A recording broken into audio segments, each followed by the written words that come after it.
Alors je reviens sur la polysémie.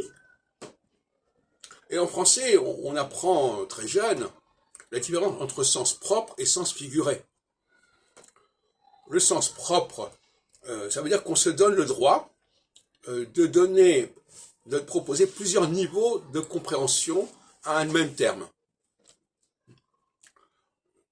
Et ça, c'est quelque chose, je ne sais pas si ça se dit dans d'autres langues, je n'ai pas vérifié cette question-là de l'apprentissage à l'école.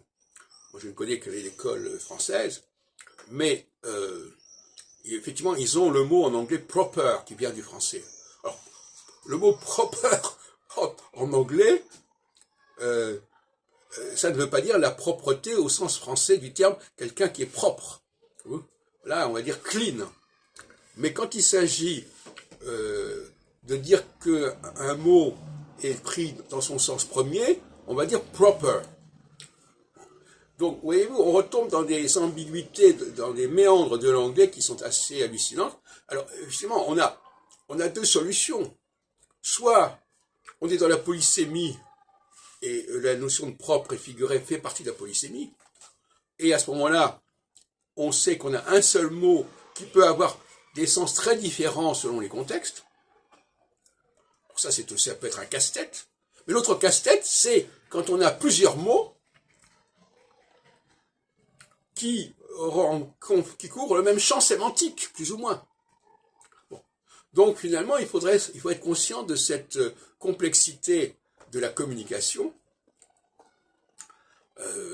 Nous avons, en français, finalement, nous avons maintenu une certaine polysémie. Mais cette polysémie, ça ne veut pas dire exactement que les mots sont exactement identiques.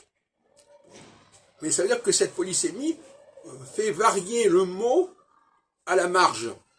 Quand par exemple je dis « je mange » au lieu de dire « je mangeais », je suis dans une polysémie. Ou « je mangerai ». Par exemple, les Anglais n'ont pas ça. I eat, I will eat, mais eat reste le même, par exemple, dans ce cas précis. Bon, un exemple parmi 100 000 autres. Donc, effectivement, il y a une économie de la gestion polysémique qui implique néanmoins des dérivations, qui implique néanmoins des affixes, des préfixes, des suffixes, des pronoms, etc. Mais ça, c'est facile à comprendre.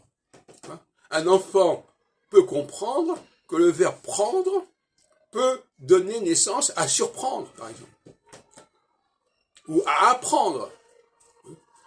Et lui-même, il peut le deviner quand il connaît le mot prendre et qu'il entend des mots où prendre existe, mais avec des éléments qui s'ajoutent ou qui s'ajoutent devant ou après, ils peuvent de lui-même, de sa propre intelligence, y parvenir. Et c'est ça le grand problème de l'anglais, c'est que l'anglais ne fait pas travailler l'intelligence, il fait travailler la mémoire, il ne fait pas travailler le visuel, mais pas travailler la parole, l'auditif. On m'a dit que, etc. Donc,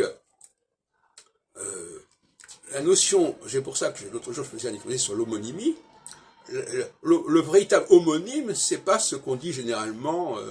Le véritable homonyme, ce sont des mots qui sont identiques, mais qui ont des sens légèrement différents, à cause de la conjugaison, de la déclinaison, et même, tout simplement, de la forme négative.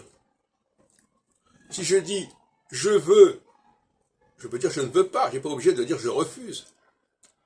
Si je dis « ce n'est pas beau », je ne suis pas obligé de dire que c'est laid. Donc la forme négative est un élément d'économie de la langue qui est absolument fondamental.